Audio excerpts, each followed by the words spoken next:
I'm Sophie, And I'm Phaedra. and welcome to My Best View. Phaedra, what was your best view this week? I have to say, my best view has just been walking around my own home, seeing all the Christmas decorations in my unit. Not to brag, but I kind of ate. Like, I'll send you a picture later. Okay, I'm But excited. I put up like string lights like on the ceiling with command hooks, like Ooh. going back and forth, which I've never done shit like that. And it looks really good. And we have like a tree that, side note, I got at Goodwill in July for $10. And it's Yeah. an artificial tree and it works Yeah. perfectly. It looks so good. I'm really happy with it. I love Goodwill. And seeing my decorations, my mom, like my parents' unit, we have all of the stockings, including for Boba the dog and Mackerel the And cat. mackerel. I know I saw Mac's little tiny stocking. It's his first Christmas with us, so I'm so excited. And just also walking around Brooklyn, all of the houses with their beautiful, beautiful Christmas decorations. It's so magical. I have to say, it's a combination of us starting the podcast recently and Hmm. getting just for me completely invigorated by this whole process, plus the Christmas vibes. I'm getting the opposite of whatever seasonal affective disorder is. I'm like getting seasonal Oh, happy defect no, happy disorder. I'm getting, oh, I love that. in like such a good mood. She's thriving. I really am. And Sophie, what was your best view this week? My best view is also actually associated with seasonal affective disorder because my best view this week was the sun.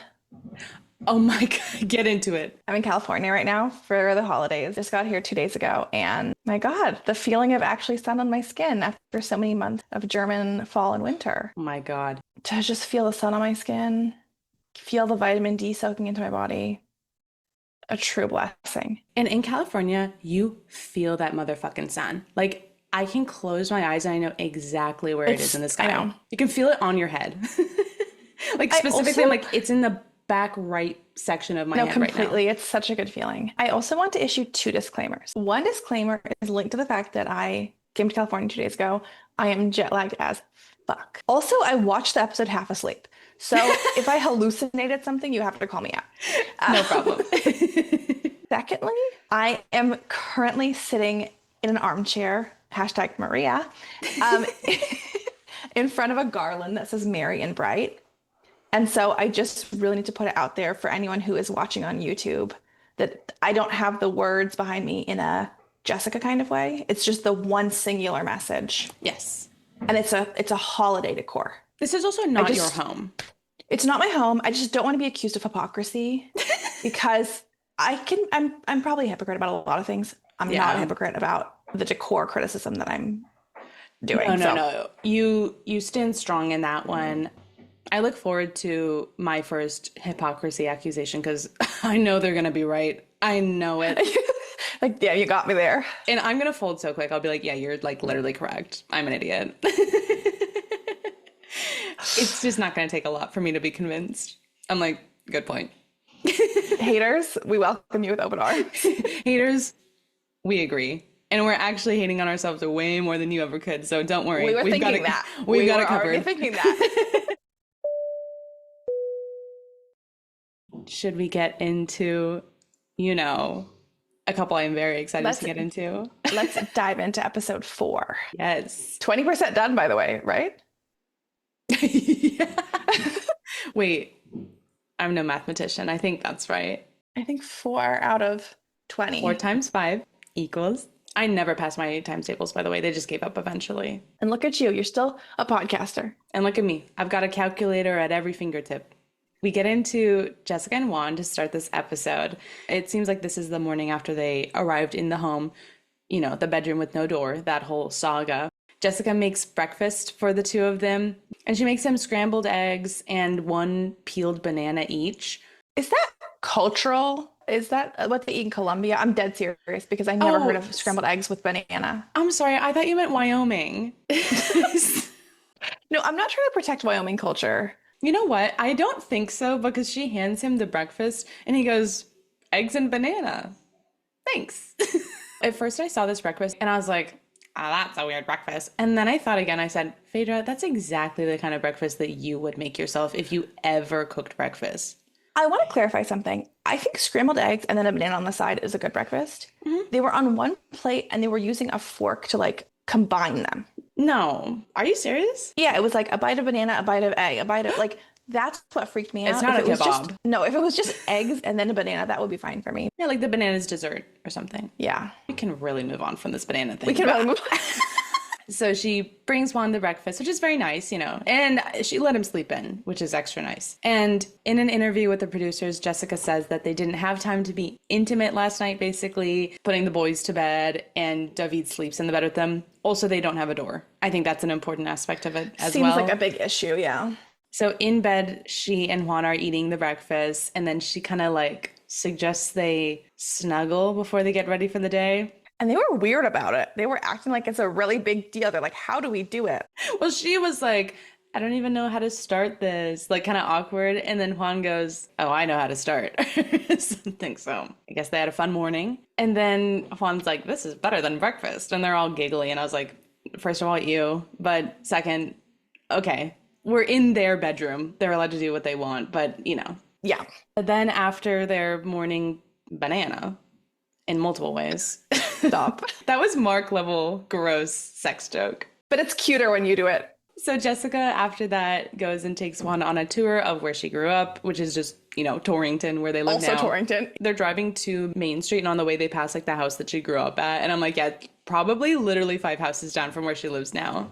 I'm not trying to be rude. It just is like kind of like a standard 2-story family home. Mm-hmm. And one says, wow, it reminds me of the Prince of Bel-Air. That was so cute. I was like, know. Oh, okay. So they drive down Main Street, and Juan's expression is so funny. Like, he is shocked, honey. He is like, girl, what? This is Main Street? This is downtown? And he asks, how many restaurants are there here? And Jessica says 6. Also interesting, she says that 3 of those are Mexican, 1 is Chinese, and 2 are American. I'm like, that's low-key quite like a diverse group for a town only having 6 restaurants. I'm doubting the taste, but 50% Mexican is a lot also. That kind of surprised me. It did make me curious about like the ethnic makeup of the town. Mm-hmm. A town being a small town, it doesn't necessarily mean that it's majority white, but it is Wyoming. I do still think it's majority white. And I am guessing that the Mexican place just serves like fajitas and that's it. I know it does. And like microwave nachos. Literally, when they're still in the car, we got to like an interview with Juan, with the producers, and he's already expressing missing having a lot of options for where to eat. When working on the cruise ship, you would just be stopping at different ports all the time. So you get to try different types of foods constantly. And he is already comparing Torrington to a retirement home. This is a common theme with multiple couples. Same happening with Mark and Mina. He's saying like, because it's slow, not energetic. And then he gets pretty sassy and he says to the TV, he goes, Torrington, one of the best places for living. And he goes on to say stuff like, oh, they have such great things here, like one movie theater that only plays old movies and a lot of cows. This was my like Sarper moment. I was like, wait, are you funny? No, literally. Juan was getting sassy and funny. And he says, come to Torrington, Wyoming. I invite you guys. You're more than welcome. And on Main Street, Juan says to Jessica that, like Torrington, the cruise ship also had a small community of people, but it was different because at least people came and went. Even though it is a small, tight-knit community, it still would have rotation and keep like some kind of energy in it. Jessica really seems, she's essentially rebutting everything that Juan says about like, oh, this is different from a life I've lived before, and specifically the life I was living right before this. And she's like, no, it's the same. And then they just essentially continue to have this kind of continued conversation where he's pointing out things that are new and different for him that he'll have to adjust to. And frankly, not even in like a rude or... It's observational. Yeah, he's just like, oh, this is different. There's not a lot of people here. I can tell it's a real small town. And she is just not letting him say that and just letting that be. She's like, no, that's not true. It's actually, the same thing. It's a huge town. Yeah, she goes, actually, I don't even know everyone in this town because there's 6,000 people and I only know 500. I'm like, sure. But most likely, you know everyone in the sense that even if you haven't met them, your friends know them, and then their friends know, you are all of connected. people, Yeah, totally. I just hate her like weird gaslighting attitude where it's like, why are you fighting about everything? He's saying this is new for him, and you're like, no, it's not. it's really interesting. And I think he even at one point was like, she doesn't want to admit she's wrong. Hmm. Even about something like, oh, this is new for me. Crazy. He says in his interview with the producers, I remember, that his life has totally changed, and her saying this is just not helping at all. It's so different from how Jessica has been talking in interviews with the producers herself about how different Torrington life will be than the life that he's been having on the cruise ship. So I really wonder why she's not speaking that same way to Juan, because it does seem like she recognizes that and understands it, but then when he actually verbalizes it, she's so quick to completely shut it down. Totally. And it's odd too because it's not like she's shutting him down when he's like, I hate this stupid town. Right. He's just going, this is new for me. No. Like it's not even up for debate. She said that before he got here. It was something that was clearly on her mind of things that she's worried he won't be able to adjust to. And I just interpret this as she is genuinely worried that he won't be able to adjust, aka will leave her or make her uproot her life in a way that feels very scary to her. And instead of just sitting in that discomfort, she's just trying to make him not say it. I think she also doesn't want to admit how much Juan is sacrificing. I mean, it kind of goes back to this whole thing of Americans thinking that coming to America is this automatic privilege and gift and whatever.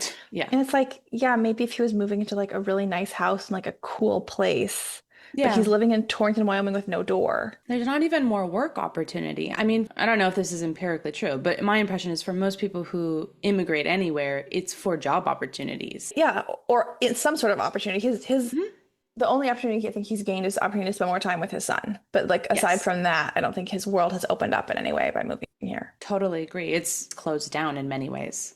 Then we get to the next section. Starts with Juan changing his clothes in their bedroom with no door, I must emphasize again. So obviously Jessica walks in on him Open concept bedroom. and she goes, I like this view. And I have to say, do you think it's her best view? She's referencing the podcast. They're both getting ready to meet up with Jessica's friends, but she does say that her friends will be questioning Juan a lot. He'll be meeting a number of them. Megan is kind of the star of the friend group. She is definitely the one leading the questioning brigade. Leading the Inquisition. And Juan says that when Jessica and her boys came to Colombia, so side note, we were wondering that the boys have met Juan before and actually they have been to Colombia. At the time, her friend Megan grilled him about the cheating situation that came up in episode 1. And the show cuts to a filmed flashback. So it seems like they have maybe been on a spinoff of the show before. I always wonder when they show these, is it footage that they have that they're showing for the first time in this show? Do people know about this couple? Have they been on a show? I also don't know. I would love to learn. They don't do a good job of explaining. I wish it would just say like footage from XYZ, like just on screen. It would just help for context. But Producers, come on, let's step it up. Like, it just doesn't take that much effort. And so many times they don't have people's names or ages written. It's very I confusing. know. Honestly, think this is a show. They just assume people are like putting on in the background while they're doing something else. True. They're not going to notice if we don't have. That's true. They're really not expecting two bitches to be close reading it. And in this flashback, Megan, the friend, told him, even if you deny it, I know that you cheated and just you can't do it again. You know, a little bit sternly, but I was like, period. She's being a good friend, it appears. And right after that, in this flashback, Juan denies that anything even happened. And Juan, in the present, says it's important to him that Jessica's friends like him, but he's worried Megan would have told all of the friends bad things about him, is how he says it, and that they won't like him. And I'm like, this is classic person who cheated being mad that people know. And it's, I mean, of course that's not a good feeling, but yeah, you cheated. I mean, I'm just being a news reporter. I'm just saying stuff that literally happened. So we arrive at the bar. A bunch of her friends are there, as we've said. They all seem very embracing of Juan, you know, despite his worries coming into it. And he's having fun, you know, getting to know them. But at a certain point, he goes to sit at the bar, and the friend Megan sits next to him on one side, and then Jessica is on the other, but she's having a conversation in the opposite direction with her other friends. And Megan turns to Juan and basically says, you know what's coming. I I'm gonna keep talking to you about it. And already I am just feeling, why now? Megan, I really feel that she has good intentions, but I I already was like, know. this is just not the time or place to be doing I this. know. And she tells him she just wants him to be honest with her, for real, about the cheating. And Juan tells her, I just think that's my private life. And when he said that, I went, oh, okay. So he definitely cheated. So you did it. Yeah. We cut to an interview with the producers at this time, and Juan tells the camera that Megan bringing this up is, quote, not healthy for me and Jessica because we talked things over long time ago as adults. Jessica made her choice. So it's revealed here concretely he admitted to the cheating and Jessica chose to stay with him. But what's interesting here, it sounds like she lied to her friends about it. Well, Because in the yes. first episode when they were talking with the friends, it's like, I got this text, but I don't think it was anything like Yeah, so this is definitely a shift from the language in the first episode. totally correct. And clearly, my question here is right after we find this out in the interview in real time, Jessica joins in on the conversation with Megan and Juan at the bar, and Megan straight up asks Juan what happened on the cruise. And she's like staring him down. I would be scared in the moment. I know. She's effective. Juan says, well, I messed up. Megan asks, did you sleep with that girl? And Juan says, I did. I did. Megan looks totally betrayed on Jessica's behalf. And Jessica, sitting next to Juan, doesn't even seem to bat an eye. It's interesting. So I, at least historically, have always been the like bulldog friend. The people that I know tend to be like very forgiving and wanting to give people benefit of the doubt. And I feel like it's, or at least historically, I felt like it's my job to be like the bad cop, to be like, you're explaining in a positive light what he did. So like, let me just, Yeah. I don't know. It's always been this thing I've felt the need to do, to be like, someone's got to hold these people accountable and ask the question and get the truth. And in this episode, seeing Megan do that, I was like, I don't know if that's really effective. If you, as the friend, care more than the person in the relationship, sort of, what's the point? Yeah. You're not in the relationship. No, and again, I think it's different if like you're in a situation where like your friend is like in danger in some way and you need like that's of course different. Everything we say is disregarding abusive situations. Those are totally their own thing. But I don't know, but a part of me was just kind of like, I've always viewed it as a good thing to be the like kind of bulldog friend, to be like, treat my girl right. And then watching this, I was like, I don't know, it just kind of made me reflect, because I was like, they don't want that. Neither of them want that. Yeah. And even her pushing to get these answers from him, like, it didn't feel super satisfying to me, because I was like, okay, but Jessica doesn't care. Yeah. Just kind of made me reflect, because I saw myself in Megan and I didn't like what I was seeing. And I was kind of like, is there a more effective way to do this? That's super interesting. It's a little uncomfortable when people on shows remind you of yourself and you're like, oh, that's a bad look. You're like, wait, the villain in this episode? Damn. It's just confusing to me, because in the first episode, I mean, it sounded like Jessica didn't know anything, and now they're like in on it together. It's fine. Own up to it. I don't know. If you tell me, yeah, he cheated on me and we worked through it in this way and I feel fine about it, like I could respect that. Clearly, Jessica knows. Clearly. Clearly, they spoke about it, which is good, because even in the first episode, we're like, they got to talk about this. Didn't seem like they had. Honestly, I'm relieved to hear this. Yeah. But I'm just confused. And I'm also just confused. I understand not wanting to tell your friends bad things that the person you're dating did. I really do get that. And especially if you have a friend like Megan or me, they're going to be, holding on to that probably. But like at a certain point, Megan already knows. Yeah, Megan So I think knows. continuing to lie to Megan is just making it worse, because at a certain point, Megan's like, I just want an answer. Like, I know something happened. Why won't anyone tell me what happened? I would feel really frustrated being in the dark. It's tough though, because at first when Juan was saying, well, I think that's my private life, I was annoyed at him because I didn't know that he and Jessica had spoken about it openly and had like actually seemed to work through it. Yes. Knowing that, honestly, I see his point.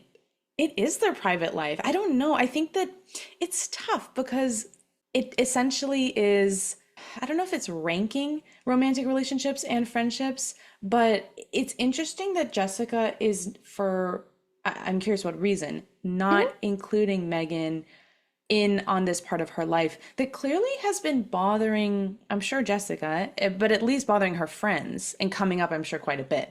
The one thing I'm wondering about, and like obviously, as I mentioned in this episode, I was kind of like, hey, Megan, can you shut up? Like, I don't think you're helping the situation right now. Like, Yeah. even if you want to bring up this topic, I don't think you're doing it in a way that feels super helpful No, it's or super context that feels aggro. super helpful. So aggressive. Um, Yeah.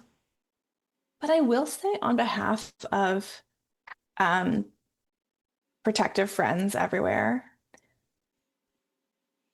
So Megan knew about the Hey Girly text Hmm. that Jessica received from this other woman.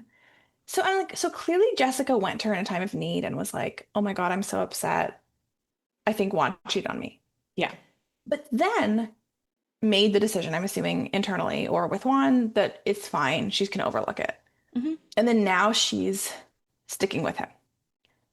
Those are all valid decisions to make. But on behalf of Megan, what I think might have happened, which I would then feel bad for Megan, is this thing where people come to you in a time of need and they complain to you. Mm.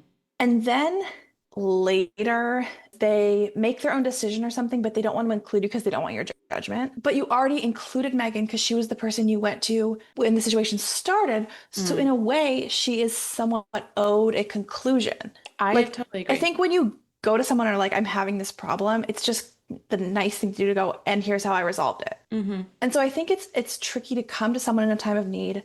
They're supporting you, and then I'm oversimplifying, but you're essentially choosing the person who caused you the pain that the friend had to help you deal with Hmm. over the friend. I think that's a really tricky dynamic, and I think that happens a lot. Yeah, I think that's absolutely true because essentially you are using your friend's emotional labor, but not giving them release from having to do that anymore. Yes, and not seeing it through. And then it's tricky as well if you don't include them in the whole process. They see you at your lowest. They Hmm. see the pain this person caused you, but they're not there to see you going, okay, but I've thought about it, and for this reason, I'm okay with it. Like, so for that reason, I could see Megan just sitting there and like stewing with this, being like, Totally. this guy fucked over my 8-month pregnant friend. I mean, I would have such a hard time getting over that. I'm not criticizing Megan saying that I would act any differently, but And then you don't hear any basically other update. And then suddenly he's just there and they're acting like nothing happened. I mean, that would piss me off. me too. So it's Totally. it's an interesting case study for me, honestly, to see like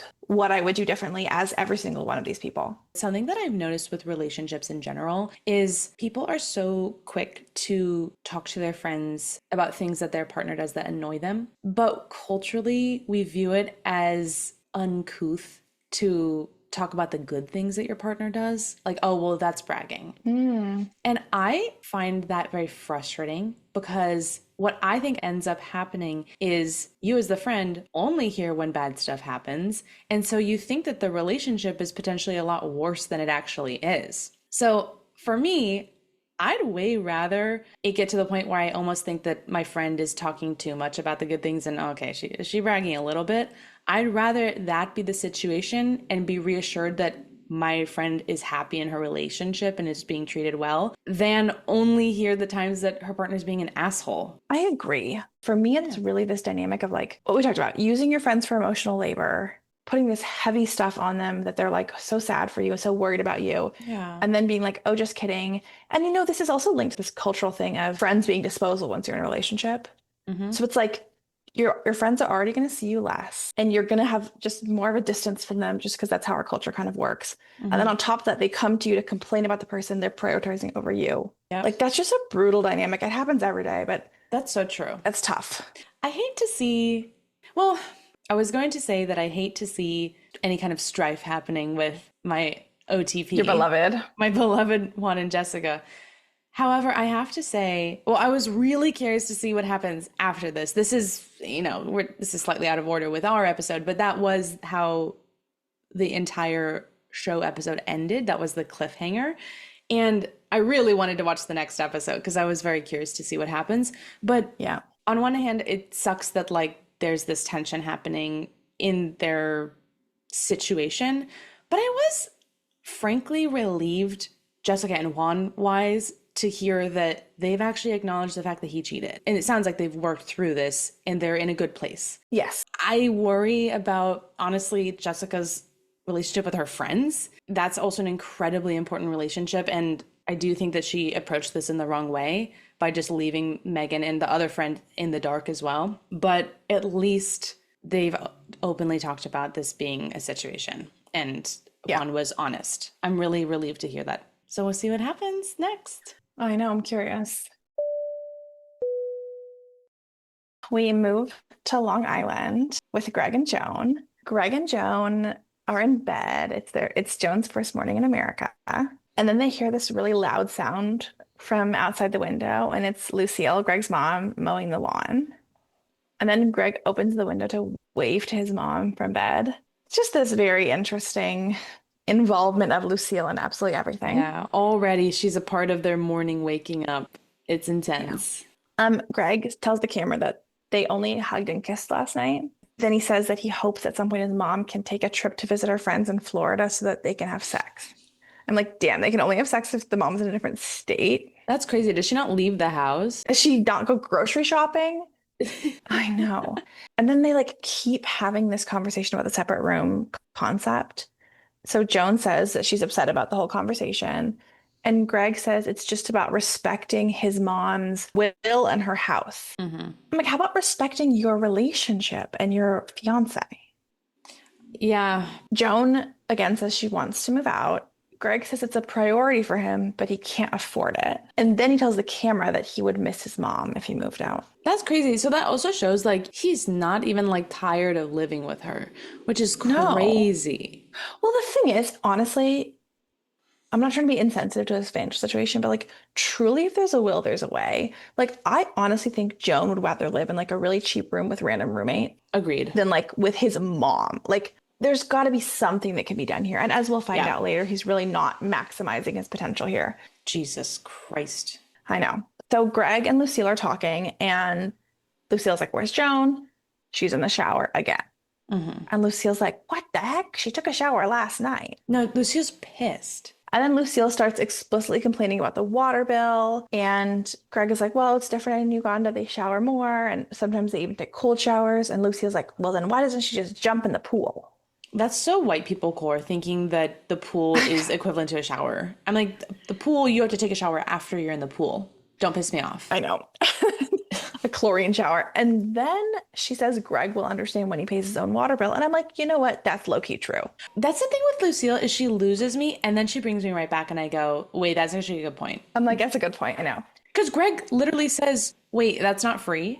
He's in his 30s. I mean, I will say here in New York City, we don't pay for water, but we pay like electricity and gas. Yeah.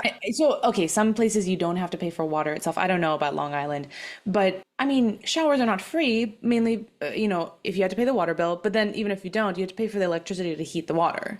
Yes. How does he really said like, that's not free? That was crazy. Yeah. So then finally Joan leaves the shower and comes and joins them outside. And Lucille makes this comment about Joan's outfit. Lucille has this way of making everything weird, even if it doesn't need to be. Yep. Joan is dressed in this like cute outfit. It's like very normal. Between casual and business casual kind of outfit. Like she looks good. She looks put together. It was like almost like it was just a tank top and a slightly long skirt. By American standards, it's not like a sloppy outfit you throw on to have breakfast. It's like she looked put together for the day. Absolutely. Meanwhile, Lucille's wearing her like gardening outfit still. Yeah. And Lucille says, "Wow, it looks like you're going to work, but you're not." Okay. I feel like this is a classic comment that I've gotten. I remember I would get these comments when I used to live in the part of California I did. It was very not into fashion. Silicon Valley is the opposite. If you look like shit, it means you're smarter or something. It's like a weird opposite kind of signaling. You don't care about silly stuff like showering. We're like just as shallow, but in the opposite way. But I remember in high school, sometimes I would wear like a skirt. The comments I would get, "Oh my God, I didn't get the memo that we had to dress up." Black tie, and you're just wearing like pants with a button. Dead ass. I was wearing, I think, a button down and like a skirt. I'm like, this is just not fancy. Okay, Met Gala. But these comments have always bothered me because whether or not they realize it, I do feel it's this passive aggressive thing where it's super self-centered too. Totally. No, it's a specific way of making a comment that's like so disarming. It's like somewhere on the spectrum from compliment to insult, but you can't really tell. Yeah, exactly. And then Lucille decides to continue the shower conversation directly to Joan, which, you know what, at least I can appreciate that she's not just talking about Joan behind her back. True. She says, Gregory said you like to take a lot of showers. How many a day? And then Joan says 3. And I'm like, okay, Lucille, like, I'm mad, but like, you're kind of right. Like, 3 showers is a lot of showers. I'm biased because encountering a cultural difference around showering is very near and dear to my heart. That happened with my husband when we moved in together. He also takes 3 showers a day. I mean, I get it. She also explains, like, you know, in Uganda it's really hot, and so we had to take a morning shower, and like, I get it, but It's very cultural. I also understand just the water bill context. No, definitely. That Definitely. like that is a lot of showers, and like if it's kind of a situation where like obviously Lucille's being a bitch about everything, but I'm like 3 additional showers per day like would actually significantly transform your water bill. So like Totally. I do get that. That's the thing. It's not a good faith conversation. I think if she'd said like, hey, I completely understand. Would it be possible to keep those showers on the shorter side? I think it's because she's coming from a bitchy place in general. It just seems aggressive. It feels like she's just picking a fight. Whereas, to your point, if she was not doing that in general, this would be a fair conversation to have. And then Greg tells his mom to just tell them everything she wants from them, which I thought was a kind of interesting thing to be doing. Like Joan's first breakfast. I'm like, you maybe should have clarified this before she got here. And Lucille tells Joan she wants Joan to help Greg keep his room tidy.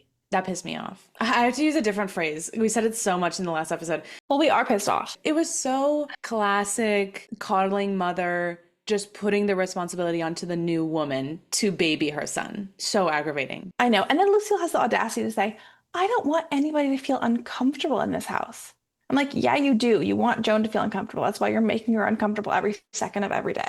Literally everything you've said is to cause distress. And then Joan tells the camera that Greg needs to grow up and he needs to get out of his mother's house. Joan so far has only been correct in this show. She's not said one thing that was wrong. I know. So then the next segment starts with them grocery shopping. And Joan is shocked by how expensive all the food is. Real. And she learns that Greg does not have a budget. He just buys whatever he likes when he goes shopping. Greg, how can you be essentially unemployed and in your 30s? And not trying to save money. You can't just say, oh, I'm trying to save money. You have to actually make a budget. You can't just say that you're thinking about doing it. And then in the grocery store, he casually mentions to Joan that he was offered a state job that he turned down. Her expression was exactly the expression I had on my face. How do we describe this look? She just looks dumbfounded and pissed. Completely gagged. Like, what do you mean about that? She honestly was so much more patient in this moment than she needed to be. But she's also being blindsided by this news. So she could just be like, what? Then there's a flashback to the previous week where Greg tells his mom, Lucille, that he got a job offer from the New York State Department, a civil service job, and he turned it down. And like, it's crazy for Lucille to be pushing back as she coddles Greg so much. Even she was like, is that a good idea to turn it down? He said, probably not. So Joan asks him, she's like, I don't understand why you declined the job. We need money. He says, well, if I had the job, I wouldn't be able to spend time with you. And also, he wasn't that passionate about the job. He says, I just wouldn't have enjoyed it at all. It just wasn't what I wanted to do. Yeah, sometimes in life you have to do things you don't want to do for the greater good. Yes. This really made my opinion on Greg turn a little bit. So Joan at this point is crying because she's like living in her fucking bitch mother-in-law's house, begging, can we please get our own place? And he's like, oh gosh, I wish I could. I would do anything to make it happen. Except for actually do anything. Get a job. And that's literally like, that is what he said. He goes, I'll do whatever it takes to make sure there's always food on the table. Yeah, except do a job. But the funny thing is, I feel that he means that in the sense of, yeah, I mean, I'll do my part-time plumbing to have enough money to buy groceries, but I'm not going to get an actual job. Not a roof over our head. Yes, that's the thing that he's missing. And kind of in response to both his mother and Joan being like, why didn't you take the job? Greg says, the pressure is tremendous. What is going on here? I really think he has undiagnosed me being a doctor again. But I mean, he did mention that he wonders if he has ADHD, and it would explain a not properly working, almost executive functioning, not having your shit together enough to actually make the change that you know that you want to. Like, he's able to identify the issue, but he's not able to follow through on the thing that will fix it that is possible for him, which is concerning. Yes, he seems to have a genuine inability to think long term. Yes. He's like, well, I could get a job, but that means I couldn't hang out with you tomorrow. And it's like, right, but you could continue to be in a relationship with her because she's going to break up with you if you refuse to get a job. So, Yes. and it's just interesting too, like people who have this attitude towards work where they're like, it has to be so fulfilling and fun. It's, it doesn't. Like, Just doesn't. it's great if it is, but most people have jobs. They just show up, do what needs to be done, and like to support their family. Yeah. And like, yeah, it'd be great if we could all just have a home bakery and make enough money off that. But obviously, you're not making money off that. Right. If you have a better option, there's no need to continue doing a job that genuinely is soul sucking for you. I view work not as something that should be your passion. That's a dream. That would be amazing. The people who can do that, it's incredible. Where everyone is jealous, right? That's a fantastic situation to be in. It's not the norm though. It's something that you should be able to withstand while you're doing it. And then it supports a lifestyle that makes you happy outside of it. Yes. But it's also interesting to me here that he's not even willing to try. I would be so Right. much more sympathetic if 3 months into the job, he goes, you know what, this job is so hard on me. It's really taking a toll on my mental health, whatever. I'd be more sympathetic. Yes. Why'd you apply for the job? And then you're like, eh. I Literally, mean, there's got to be something like mental, like there's that's what something I'm going on there saying. because I just don't understand it. And definitely. But then It I'm feels also very like, weird. I'm also like, Greg, like, and again, I don't know his context, so I don't want to be too judgy, but I'm like, Mhm. there's clearly something going on. He's even mentioned it. Like, get the help you need, figure it out. I know. Like, I really need you to be taking steps to improve your situation. Agreed. I'm just sad because, like, I thought Greg was the one man who wouldn't piss me off, and then he really pissed me off. I still like him the most because I do believe that he and Joan have a really good relationship when it just comes to the interpersonal like chemistry and vibe between them. I think they really love Yes. each other and they have a very sweet relationship. I think he has a ton of potential. That said, it's not anyone else's responsibility, and especially not the women in his life's responsibility to help him realize that potential. I worry No. about Joan. I actually don't think that Joan is a sucker. I don't think she's Mm-mm. going to be duped into living a life of just marrying potential. Even she said in the last episode, like, I would not have come if I had been given access to all the information. I know that's what really concerns me the most. But if they Yeah. do break up, I mean, I'll be sad about it because I think they have a sweet relationship and it's just sad to see that end for reasons that were totally avoidable. But at the I same know. time, if Joan leaves him, I completely commend her for it because that would be correct in many ways it's not even It goes back to that thing we were talking about like if the circumstances don't work. You can love the person, but if the life you would be living together would be miserable for you, don't then do that's it. also okay to not do that. Yeah, absolutely. I know Greg is just reminding me of aspects of so many men that I know and can be very good men, but it's you have to get your shit together. I also really increasingly am of the belief that like the only thing that matters in life really ultimately are actions. Mm-hmm. Like you can think amazing thoughts. If that's not translating to the way you're showing up in the world, it doesn't really mean anything. Totally agree. I'm like, Greg, I know you have a good heart. I know you have it, but like, let's translate this into actually doing something positive for yourself, for Yeah. your family. And the carelessness with which he tells Joan this news, and the carelessness with which he approaches the tension with Lucille and her own concerns, I'm worried about the pattern that this points to in him as a person Yes. that honestly, again, a lot of these things, it's not that I think they can't be fixed, but they don't have time like that to sit No. around and have these long conversations. They have less than 90 days. Come on, you have to already have this in a better situation than it is. And in this episode specifically, we really saw a disconnect between words and actions. Him Yes. saying, it's my priority to get us a new place. And then he's not even doing anything. Next couple in the episode is a new couple, which in itself is exciting. But I also am already wondering if you're adding a couple kind of late in 20% of the way through the season, there's got to be something very interesting about them. They're not going to add no offense, Juan and Jessica into the mix at this point. They're going to have like another throuple is basically what I was expecting. A quadruple.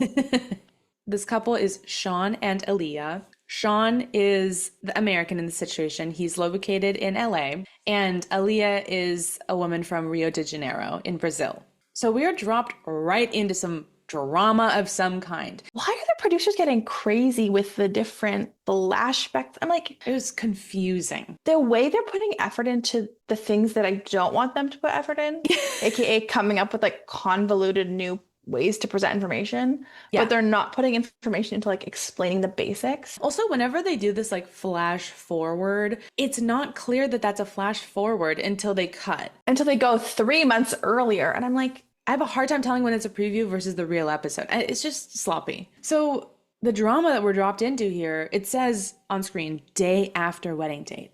Shawn says to Alliya something like, how could you do this to me? And on screen, it shows a clip of what looks like their wedding day. It seems like Alliya stood him up. So like spoilers. And also Shawn is wearing a really fugly bedazzled outfit. I didn't even And then you see another person also wearing a bedazzled outfit. And it's like, was the dress code bedazzle? I think it might be given the things that we learn about Shawn later in this segment. Yes. So we'll get into that. But I'm confused about the timeline. But then we see clips of Alliya trying on a wedding dress at a different time, crying with happiness. And this transitions to Alliya explaining some things about her childhood and background, specifically that she's a transgender woman. And we learned that Shawn is 62 years old. I paused at that moment and I had to really soak that in. I was like, I can't do it. When he first showed up on screen, Shawn, I said, some work has been done. Oh, some? Some work has been done on his face. So I thought, okay, this is, LA, got it. Mystery solved. But the lore drop that he's 62 actually was crazy because I have to say, this man did not look 62. He looked maybe 45. I think he looked that age where, they have work done, so you have to add some years to the physical look, but you don't know how many years to add. Were you gagged that he was in his 60s? I was surprised. I would have thought he was like maybe late 50s, but I also like lived for a while in an area where people have a lot of work done, and I just am used to like adding 15 years to people's age or something. But also it was like the amount of work he had done, it wasn't one of those things where you go, oh, I can't believe he's 62. He looks naturally younger. It's more like he's had work done and it's not clear how many years that work took off. I totally see that. I think because I am not really that used to seeing plastic surgery like that. Like I'm not from a plastic surgery culture. I did live in Korea, but I don't know. Something about him being 62 did gag me. I did not see that coming. He looks at least 10 years younger than Mark, who's 58. Totally. And the fact that he's 62 in itself, I mean, aside from, for me, it being impressive that he looks so youthful, it does make me feel simultaneously quite icky because Alliya, his partner, is 25 years old, which is just fucking disgusting. The thing that I do not put up with is this Gloria J dynamic.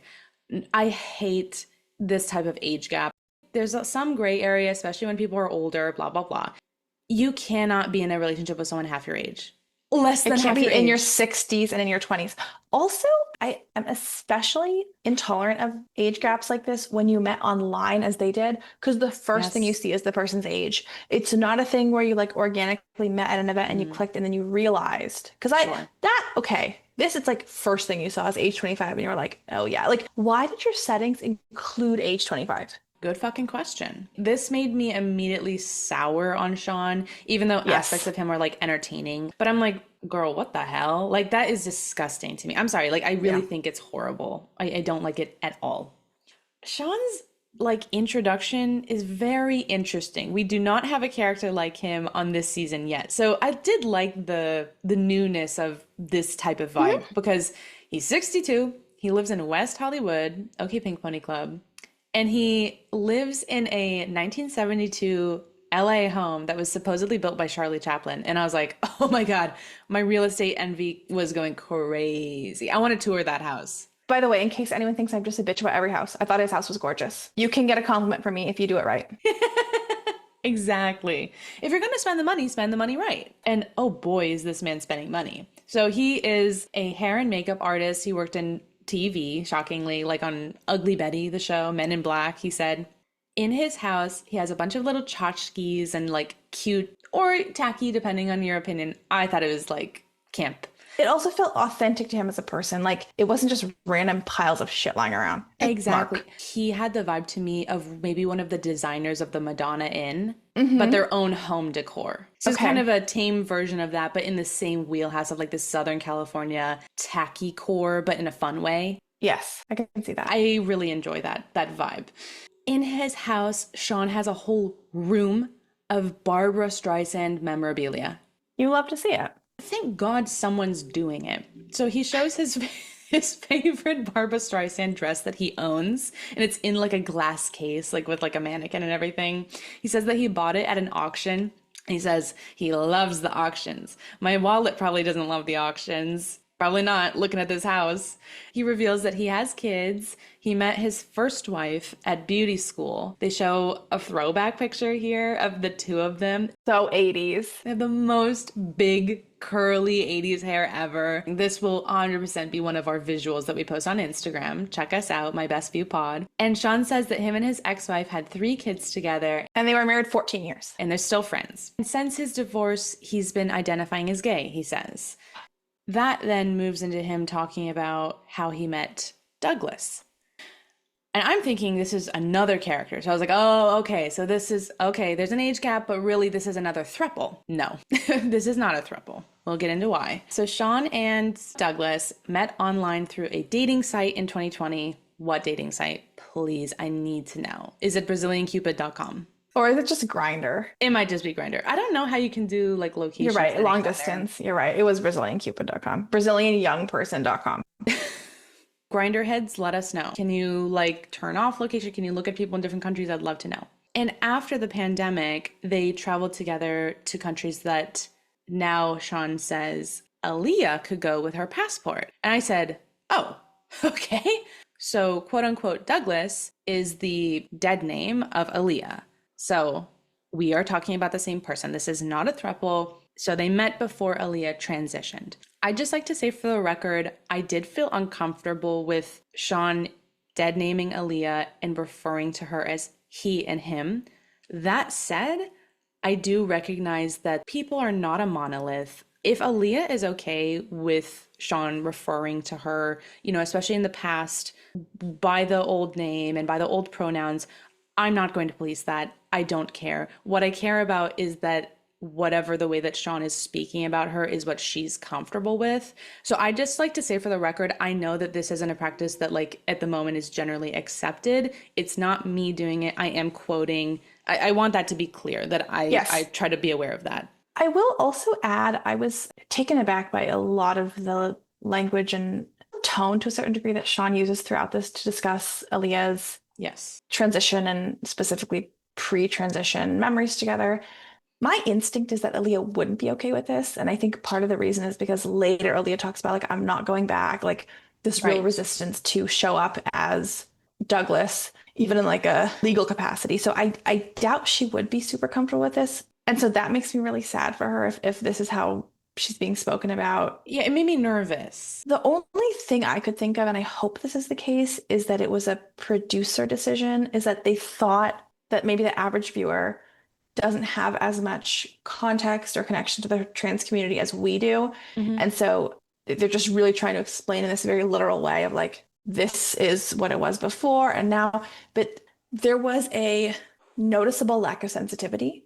And I think if this was a producer decision to just sort of provide context, it was done in a way that actually perpetuates a lot of things you're not supposed to do. Mm-hmm. And I think if there had been a phrasing of when we met, Alliya was identifying as male. Yeah. You know, out of respect for her, I won't go too much into what that identity was. Like, I think that would have been a much more respectful approach. So I'm kind of surprised that the show is like promoting things like dead naming, which are not best practices.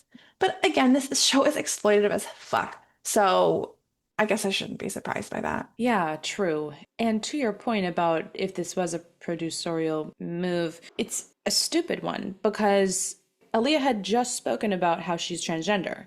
So what's the point of producerially showing, oh, this was when it was Douglas and a boy, because that's not a reveal. We just It heard was it just for shock value. I mean, this was one thing though that I felt, and again, who knows if it's the producers leading it or sort of just like responding to what's happening. Yeah. Um, this whole segment, there were three segments of them in this show.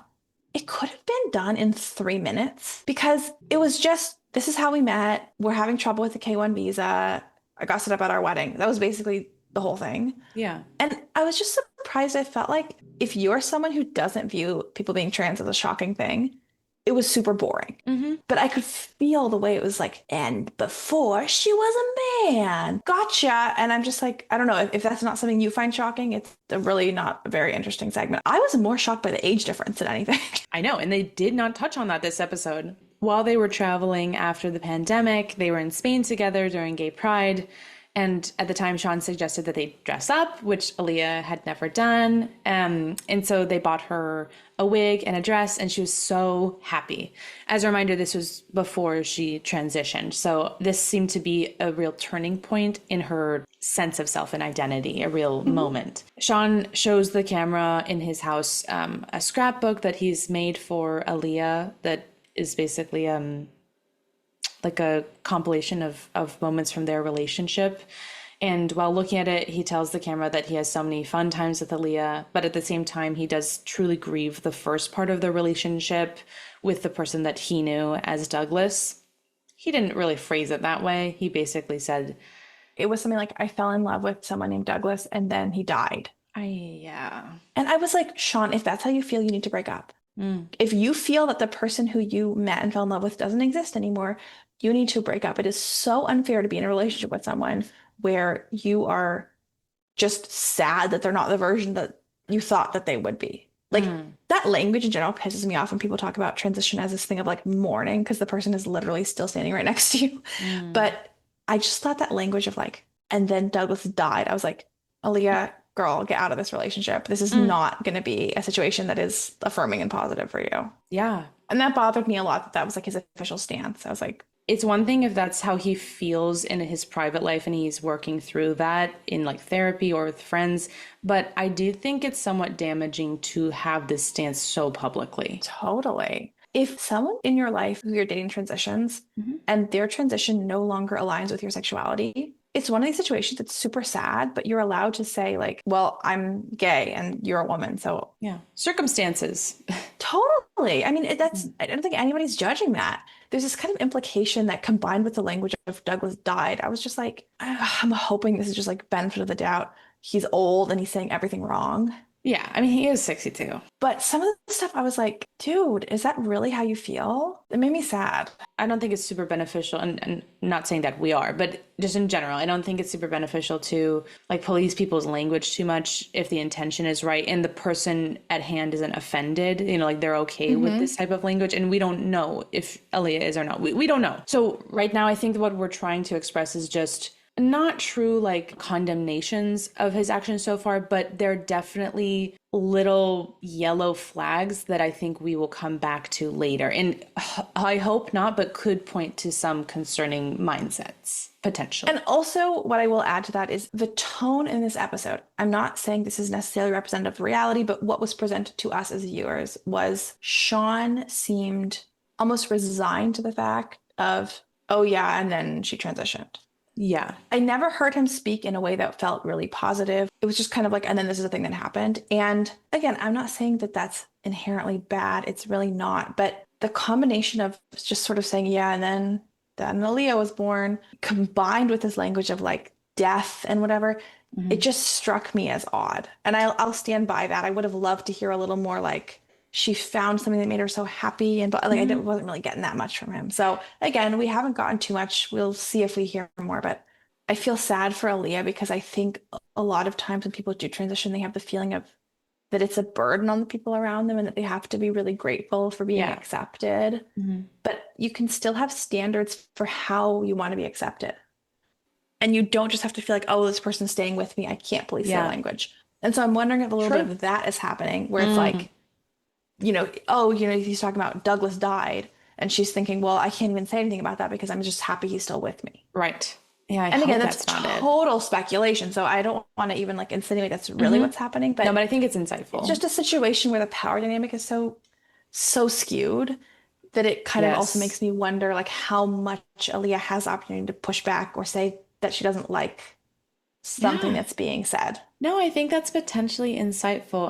Again, we hope not, but it might be because I mean, Yeah. look at the power dynamic in many ways in the relationship.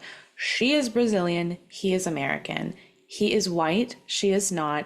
He is 62, she is in her 20s, and also he is clearly very financially He's clearly successful. rich. Yeah. And I don't think that that is the case for her. I mean, and then we have this whole transition situation on top of it. It's just in every way, Aliyah is in an incredibly precarious, low power situation. A lot of bad feelings are coming up for me that I don't think we have the full evidence to accuse anyone of anything, but it's just like, whoa, this is a super sensitive situation, and I'm worried it's not going to be handled as such. I think that's such a fair thing. I don't know, like to psychologically analyze Shawn and maybe if I am on to something like could give him some empathy or like I don't know, it could explain maybe some of the negative emotions he like sadness he seems to be experiencing is Shawn describes Aliyah's transition journey as a metamorphosis, which makes me think of the his own metamorphosis that Shawn went through coming out as a gay man. And that's another layer of everything is he has lived life in the closet in a straight relationship with his first wife, had children, done the whole thing, and then came to terms with the fact that that wasn't authentic to him. I'm assuming gone on like a journey to accept himself as a gay man and live that way. I mean, he's in West Hollywood. It seems like he's really done it. Yes. And he seems, happy and at peace with that identity. So to then get in a relationship with someone who you find out is actually a woman, not a man, when you've already come to terms with the fact that maybe solidly you are not straight or you want to be in gay relationships, and then to kind of, looking at it in a negative way, almost like be put back in the closet or like not that you're back in the closet, but I wonder if this situation is Very confusing. bringing up these old really hard feelings for Shawn. I wouldn't be surprised if Totally. it is. I mean, one thing I do want to just really clarify, like, I don't think Shawn is like a transphobe or anything like that. Yeah. My concern with the language he's used is, hey, maybe this isn't the right relationship for you. That's the bigger, you know what I mean? Like Yeah. maybe This might just be just too because, much. yeah, they might just not be compatible. I mean, that's okay. That's kind of where I'm at with this. Anyway, but the main kind of plot of these whole segments is that Aaliyah's KON interview is the next day.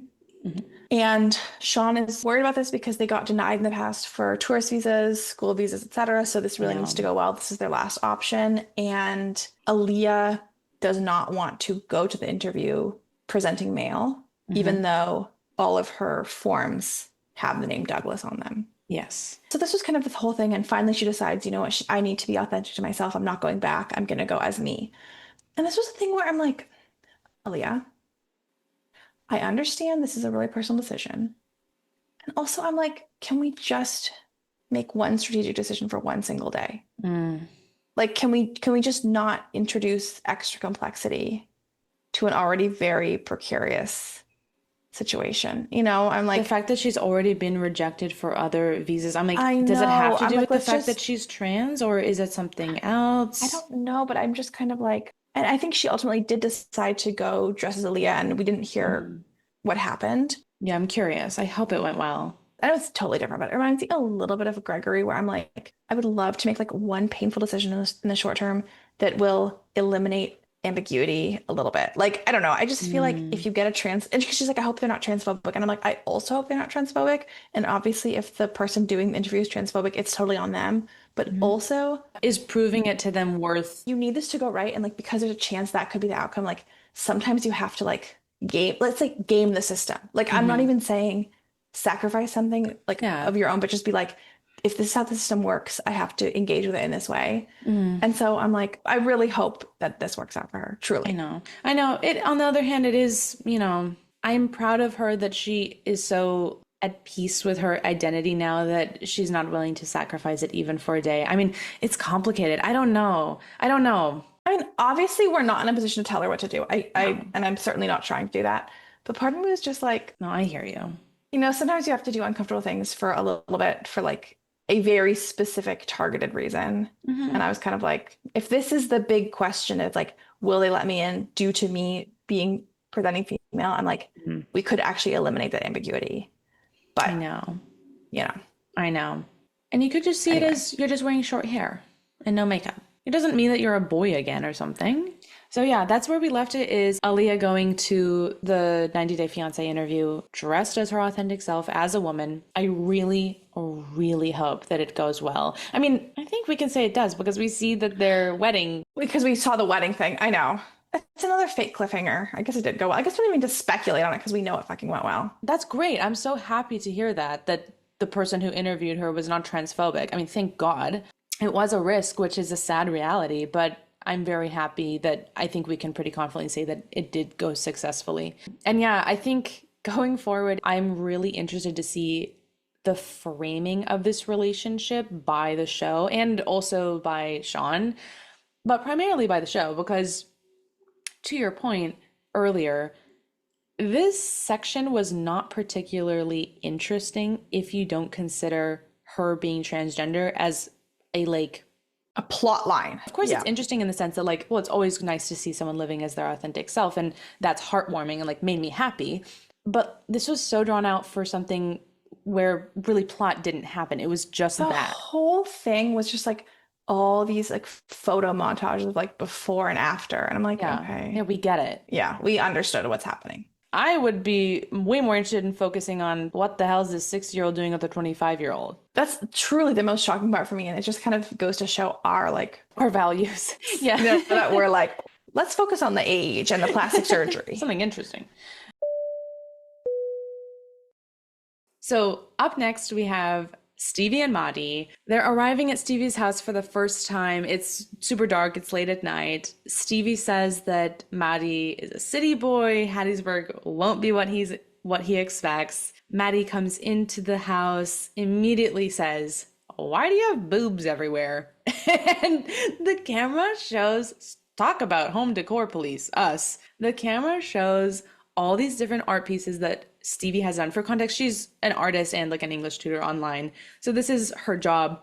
And she has all these paintings, but they are seemingly literally all nudes. And like of perky porn like breasts and like BBL Yes. bodies. It's very, I have to say, I don't find, or I try to push back against my American puritanical like instincts as much as possible. And I'm like, Phaedra, the nude body is not inherently sexual. It just isn't. And you need to not view it that way. That said, these paintings are sexual. Yes. It's something, and I was trying to figure out what it is. And I think it's the fact that, as far as I could see, none of them had the woman's head. It's literally just her body. It's like, oh, her head, her mind, her face, her personality doesn't matter.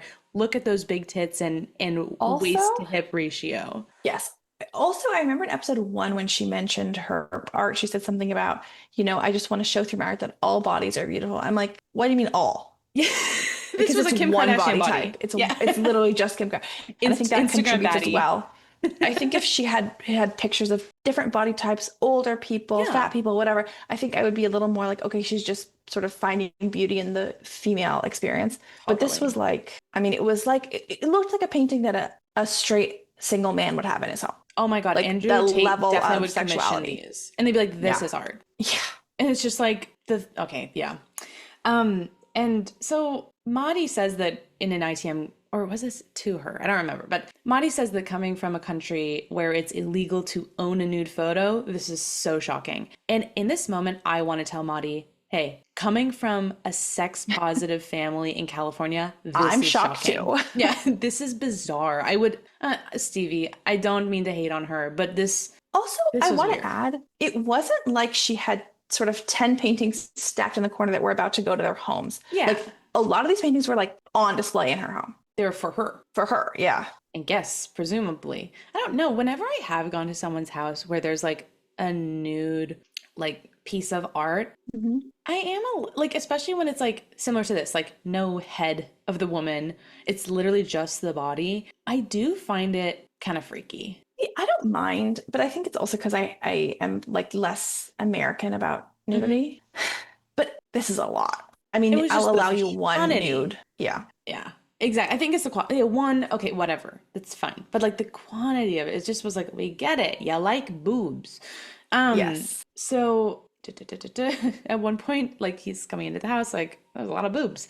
And then just looking at the house in general, Stevie's cat comes out, who is such a cutie pie. She looks really cute. I didn't catch the name. I think it might be Shoo Shoo. That's what I the didn't catch it subtitles said. either. And I'm like, or is he just saying shoo shoo? And then the I subtitles don't think that know. the cat's name is Shoo Don't know. Shoo. I don't think the cat's name is Shoo Shoo. God, it's like the cousin. It's just cat. Yeah, did I miss it? Anyway, Maddie looks horrified at the cat. Talk another example of like this thing they've been talking about, like Americans loving their pets and the partner from another country being like, what the hell? Yeah. Really some culture shock. He pets the cat, but then he has to wash his hands after. He's like, I'm sorry, I have to wash my hands. And he talks about how for him, like in Iran, or at least in his family, cats are really just considered dirty. Like they're on the street. It's kind of like Joan and the dogs. And Yes. for me, as a cat and dog lover, lifelong, I'm like, what? Like, how can you feel that way? But I keep trying to remind myself, it's like if I went into someone's house and they had like a pet pigeon. Yeah. I would want to be respectful, but on some level, I'd be like, it has disease. I have to wash my hands. So it's just a cultural difference. Yes. But then one thing I thought was so funny, because I do know that is a part of Persian culture, is like a lot of people don't want pets in the house, which I totally get. But then he said, well, I have to wash my hands so it doesn't make me sick. He said one time his mom got sick because a cat came near her. I was watching with my sister. She said, is that an allergy? Is it just an allergy? Yeah. She started sneezing and her throat hurt. Her eyes are watering. Or is it like the kind of thing where maybe his mom didn't like cats and then she's like, "Oh, get it away. It makes me I it just makes me never heard sick." of getting. I mean, this is one thing too that's so culture is like what other cultures say makes you sick. Like Germans say if you sleep with a fan in your room, it'll like suck all the oxygen out of your lungs and you'll die or You're something. It's like, kidding. Korea has no, that it's too. crazy. No, Korea What the has hell? that. So Wait, I wait, know wait, wait, different wait, no. cultures. Wait, really? Yeah, fan death. Fan death. Oh my God. Yeah. Wait, this is the thing in Germany? Oh yeah. Like if you They're sleep with the really weird doors about and the air. windows Yes. shut. Hmm. What? I thought that this was just a Korean thing. Mm-mm. You're They're also in kidding. Korea, are they also like really militant about like opening the window in this specific way and like getting the air through and stuff like that? I don't know if it's to the level that Germany is. Also, Korea has really bad air pollution. But I do Mm. know that my husband and his family is really into airing out the house, but also they're kind of unusual in many ways. So Okay. I can't, I don't know if I Because can say, but Germans are like scary. It'll be like freezing cold outside, and I'm like, oh no, I have to open the I windows. love that. You need fresh It is, oxygen. unfortunately, it's actually good for you. You feel better. I hate that. I hate No, when someone suggests something I don't want to do, and then it actually makes me feel better. it's sick. Agreed. Anyway, but my point is just like we have these things in other cultures that like sort of objectively don't make you sick, but like they say it makes you sick, so whatever. It's like French people and And so, but I'm AC. like, yeah, which actually Germans are also weird about. But I'm like, I don't think being near a cat is anything. I mean, But unless you it know, had like whatever. rabies and it bit her, but I I don't think that's know. what happened. I I know. don't know. That was kind of funny. I like the idea that she just has like an allergy. I mean, that would be annoying. Anyway, okay, then they go into the bedroom and there's a painting next to the bed of Madi, but it's in the similar Bless. style to her other paintings. So first off, it's a semi-nude. He's only in underwear. And my favorite fucking part is it's a mirror selfie thirst trap that he From took his Instagram, she from his literally had her Instagram. phone in one hand, painting with the other hand, literally. It's also funny because I mean, he's like horrified by this. He's like, what the hell? It's literally right next to the bed. I picture her just like holding it up when before he got there and just like jerking it every night to Oh that my fucking God. painting. But also, it just makes me think of in the first episode, wasn't Stevie like talking about how, oh, Maudie, when I first saw his Instagram, I was kind of turned off by it because there's so many like thirst traps. And looking at her house, I don't believe her. I know. She loves a thirst trap. She also had a compound nude that was like a nude of him and then a nude of her. She like painted them together, headless nudes of the two of them. And he was Yeah. like, what the hell is this? Yeah, he was horrified. And she's like, It was not what? landing the way she was hoping it would.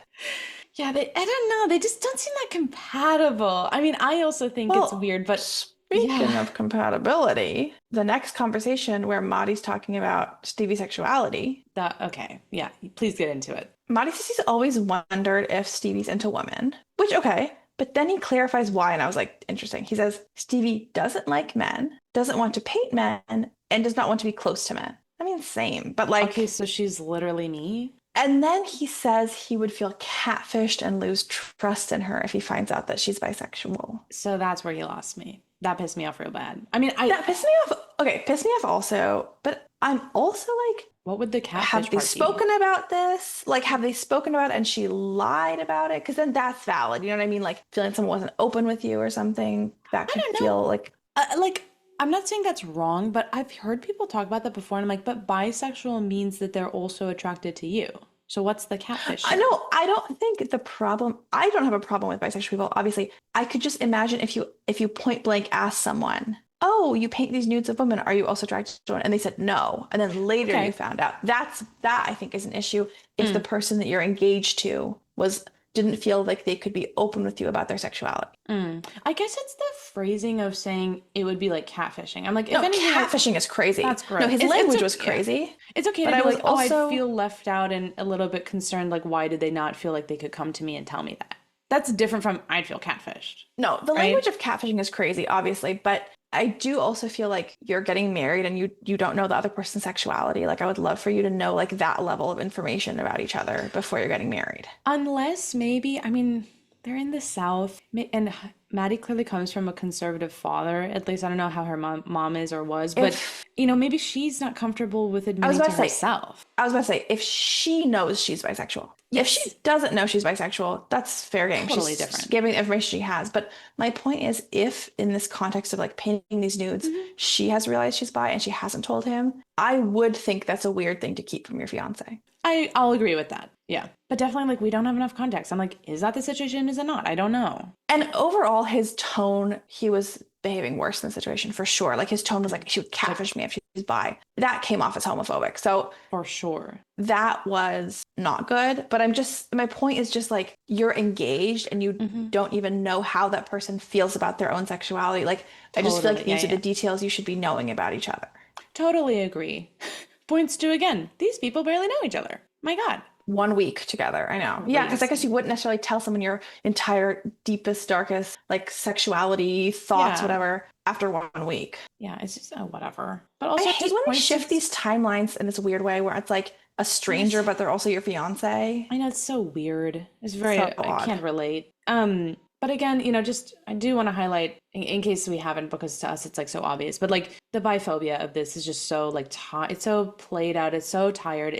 I feel like essentially the worry here is, because he didn't say gay. Because of course, like if you're a man and she's a woman and it turns out she's gay, yeah, like your relationship has to end. That's like, of course, that's a reason to be like, have bad feelings and everything like that. But if she was bisexual, it's so biphobic to be upset about that, because essentially, I think that means I don't know, I think the fear with that a lot is that people think that their bisexual partner is more likely to cheat on them. And it's just it's so prejudiced. It's so ridiculous. Like, it just doesn't make any sense to me. I really want to clarify, like, his tone in speaking about it was really inappropriate. Like, I didn't agree with that at all. It just, to me, speaks to the level of closeness that I'm like... The lack of. That's so interesting that you have this concern that you couldn't raise and that you haven't spoken about. Yeah. Like, again, I'm not saying it should be deal breaker. If it's a deal breaker for you, why was this not brought up? Yeah, true. Earlier. True. Yeah, absolutely. So, blah, blah, blah, blah, blah. Okay, we go to part 2 of their section, and Maddie has just this funny bit where he says that Stevie's house reminds him of like American horror movie houses because like of the architecture, it's, I don't know, just this American house. And it was so dark at night when they arrived, and she has this creepy fuck ass baby doll in one of the rooms that did look like oh my God, it was really, and he was like, and she's like, oh, should I move it to the bedroom? Haha. And he was like, don't even play with me right now. Like, I think he's gonna light that on fire when she's not looking, which I would totally support. And dude, okay, overall, this section, again, I don't like how many couples this show covers in one episode, because I feel like you're always getting teased for some drama that's about to happen. I'm like, just do it in this episode, because we got teased that they're about to meet Perry. And And I was so hyped to see it. And we don't even see it. That's, I assume, next episode. Or maybe It better next. be. I It know. better be. You know I'm excited to see Perry and his pussy hat. So We they love you, go. Perry. Shout outs. So they go into town together, and we have a great shot of them getting out of the car right in front of this huge mural with a Christian cross. And I was like, oh, bitch, we're in the South. Oh my God. Oh my gosh. Stevie kind of blindsides Maddie in this section because she just casually is like, oh yeah, by the way, I hadn't told my dad about you until right before you got here, the day before. Maddie? Why even bother sharing that? Yeah, I guess. Yeah, why even say it? Just be like, yeah, you're gonna meet my dad. You've already set him up for failure. I know. Also, Maddie is pissed. Very fairly. And I really appreciate that he's openly mad at her about it, honestly. I'd rather him do that than hide it. I agree. He says, you had a year to tell your dad. There's no excuse. Like, because she keeps being like, oh, well, I just, things kept coming up in my dad's health. And Maddie's like, no, you're not. I'm not letting you get away with that. That's ridiculous. You could have told him at least that I existed. And in an interview, Maddie says that he's really uneasy about starting his life in America on this foundation of a lie. And his biggest worry in the US is not being accepted. So this is totally like putting pressure on an already stressful point for him. And Yes. yeah, like, of course, like he has the full right to be pissed at her. And again, similar to Jessica, the downplaying that she's doing of like, oh, like, I don't even think that she apologized. Did she? I don't think so either. No. I don't think she did. If she did, it was extremely brief and not satisfactory. And that's where we leave it. So I'm very excited the next time we see them to, get into the Really meaning hoping of for Perry. some Perry content. Come on, Perry, come through. But I'm nervous for Maddie in that moment. Okay. Yeah, me too. So we see the throuple again.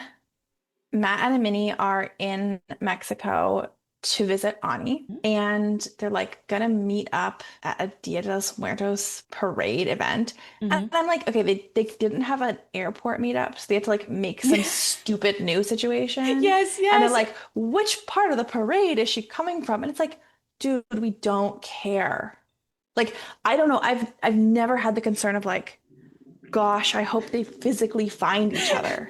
I love that they had to literally recreate. They kept being like, oh my God, who's going to see who first and where is she going to come from? And I'm like, what? This is so boring. This is such a boring mechanism of the show. I don't think that they're not going to meet up. It's so funny.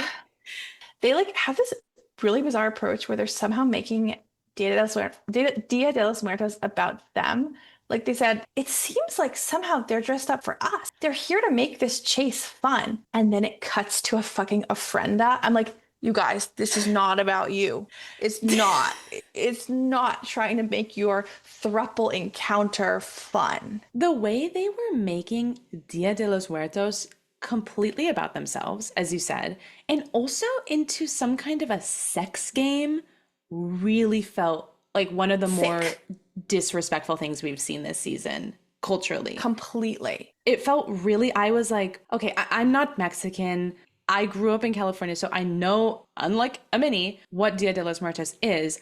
So maybe my impression is wrong, but my impression has always been that, it's Day of the Dead. You're celebrating life, you're celebrating death. And it's something to be treated with respect. I've always had this feeling that it's something to be treated with respect. My impression is it's kind of a family holiday. It's a holiday where you might cry, you might just laugh and have fun with your family. You're talking about the fragility of life and the celebration of that. You're not like, let's put on lingerie and get high on ecstasy and fuck each other in the street. That was the energy that these two were having. These two have such bad main character syndrome. Yes. Like, it's crazy. I really want to highlight with the quote that you brought up. They literally were saying, it's like everyone's here dressed up just to make this exciting for us. And sexually exciting, might I add. I know. It was disgusting. And then when they inevitably do find Ani, because everybody on the show finds the other people, and the camera crew they are and everything, walking and they each have a hand on one of her butt cheeks and do a squeeze. And then like a minute later, they're like, it sucks that everyone sexualizes our relationship. And I'm like, you're the one sexualizing it. You described Dia de los Muertos as a sex game, essentially. The positioning of Ani in the middle and the two original couple people on either side of her grabbing her ass. I was like, whoa, this feels genuinely objectifying. And it really felt like I that's know. their toy for the evening, you know? It was weird. The lack of accountability on the show pisses me off. And the difference between actions versus words. You can say as much as you want that, oh my gosh, this is a really deep relationship and it's not just about sex and that's not even the primary thing. And then every single action that you're doing goes completely against that. And it would be different if they were like at the grocery store and someone's like catcalling them for no reason. Like that's different. But Sure. like they are making a non-sexual holiday sexual and they're like, ugh, everyone sucks. And then on top of that, I'd like to highlight that before meeting up, Ani to the camera, so the Mexican in this relationship, she says, I invited them here so they can get to know my culture, so they can see a bit of Mexico. So literally the difference between what Ani thinks that this situation is and what she's looking forward to versus Matt and Amini is so stark. They are so not gross. aligned even. It's so gross. She was excited for this to be about getting to know her and where she comes from. And also really highlights that in Ani's mind, she acknowledges that Matt and Amini have not actually seen much of Mexico. I think that they've just been on resort vacations, essentially. Yes. But I really think that Matt and Amini are like, oh yeah, we go to Mexico all the time. But Ani is subtly being like, they don't know anything about it. I know, it's very surface level, but it's strange that Amini and Matt seem to think that this is a very deep relationship when I think that Ani is, I think she's more honest about where it is. but like wants to make it deeper. But the fact that it seems at least that Amini and Matt already think it's deep, that's what's concerning to me, right? Because, okay, you guys can get deeper, but I think that you guys like think that that box has already been checked. Yes. It's wrong. I think that's right. They end up going back to the hotel room together, all sharing one bed. It was kind of funny. There's a bottle of champagne with only 2 glasses, which I thought was funny. And then like Ani and Matt are cuddling on the bed while Amini gets lingerie out of her suitcase for Ani. Just highlighting again the sex I know. first nature of this relationship. And why are you doing it on camera too? I don't think it's like wrong to like have fun sex with your partner, but again, this is on camera. This is how they're presenting it to us. Is this we're about to have crazy sex when the camera goes away. Yes. And then it ends with the 3 of them like all hugging in bed together. Honestly, they look like they're about to pass out. They look really tired. I feel like I don't think people were sober in this moment in a way that wasn't highlighted. Because also Amini was slurring her words. Oh, I didn't notice that. And they're about to like fall asleep right after checking into the hotel. And like they only drove in. I don't know, like why are they so exhausted when it seems like the night has just begun? It was I think we were missing some context. I'm curious. I mean, I find them boring, but I was actually happy that like they're surprisingly boring for how exciting their dynamic should be. Yes. But I was kind of happy with the amount we saw them. I was like, you know what? One segment with them is fine for me. Yeah, more than enough. Yeah. Final couple. You know, it's interesting. Every single episode until now has been 5 couples. So I thought we were going to finally get a break from Mark and Mina. But no, they added a 6th couple this time. So honestly, I was so fucking hyped. I was like, let's go. Honest to God, one of my favorite couples to cover. Maybe my favorite, to be real. I could watch a show of just them, like for sure. So Mark wakes Mina up with a cappuccino, which, you know what? It's probably the nicest thing he's ever done for her. He made it with powder. Oh, he did? Yeah. I'm sorry, Mark. You were not taking our feet off of your fucking neck, girl. Okay, see, this was, by the way, I was half asleep watching this specific segment. It was the final segment. One. So you need to be jumping in and adding stuff like that because I don't want to give him a break just because I was asleep. As soon as Mark and Mina come on, I'm not fucking around. Lock TF in. To your point of him like rubbing salt in the womb constantly, in the womb, I'm Gregory, rubbing salt in the wound. He says, it's not good. It's not like Paris. No, shut up! Shut up! Shut up! No, it's not like Paris. The famous Parisian cafes where they just mix some powder into some water and serve it to you. I think that if Mina knew that this was made out of powder, she would have thrown it in his face. And he laughs and says, you can make it next time. Oh my God. He won't even consistently make her coffee. Like, he doesn't do shit. While she's drinking this cappuccino, a cappuccino in quotes. It's like how you can't call fake cheese cheese. It's like cheese with a Z. It's like cappuccino with like an extra, I don't know, H in there or something. Almond drink for almond milk. Powdered coffee taste beverage. She is still mad about the conversation they had about Jordan in the hot tub. And Mina basically says she's sad that she left her country and that Mark's family hates her. He just goes, that's not true. It's just like not helping. It's not really listening to what she's saying, but it's also not really providing like helpful evidence against it. That's not true. Just the placating again. So today, the goal for their day is that Mark wants Mina to meet some of the neighbors. And it's kind of framed as well as like, you don't just have to deal with my family that hates you. You could deal with my neighbors who will maybe like you. They're like, sure. You'll meet new people today. Which, not a bad idea. I think it's smart. But my God, are these people interesting? Oh my God, I can't wait. First of all, everyone who lives in Soaring Heights is apparently named Pat. So they have to like add qualifiers to the different Pats. So first we have Nick with Cupcake Pat, who has this tray of cupcake with American flags on them. That was kind of cute. I have to say it's funny. Before I realized there was a differentiation between the multiple Pats, they just put the names on screen, Nick and Cupcake Pat. And her cupcakes, like, I'm sorry to say, they just look kind of really sloppy. Like they were homemade, clearly. They were homemade. I thought her name in the town was Cupcake Pat. And so I was like, they're giving her a whole nickname based on that level of cupcakes. Like, that's actually crazy. Well, but I think it's just because in this one instance, she had cupcakes in her hands. So I didn't catch that her name tag said Cupcake Pat. I've only noticed that with the second Pat, which thinking that that was just her town nickname for the second Pat, which we'll get to in a second, was even funnier. So much funnier. But also, I wanted to just say about the cupcakes, about the sloppy cupcakes. Number one, I did want to eat them. They looked really good. I think the cupcakes are maybe American or something. We eat cupcakes a lot. Super American. Yeah. I want to give you the chance to re-record that because I think that made you sound a bit dumb because cupcakes are like the most American thing in the world. Like, to be honest. It didn't make me sound dumb. It highlighted my dumb. Sorry. Hot dogs. I think hot dogs are maybe American. Hey, but hamburgers aren't. They like low-key are, even though they're called hamburger. I made you sound low-key dumb. You're so funny. I love you. I just want to give you the option. You know what? I appreciate that. Cupcakes are some of America's finest cuisine. And so I do appreciate that she was going to bring a little food and put little American flags in it. I appreciate that it was a cupcake because that is something I can stand behind and say, this is amazing. A homemade American cupcake hits like nothing else. So then Cupcake Pat, next to her is her husband, Nick. And first of all, he's wearing this fuck-ass cowboy Pat.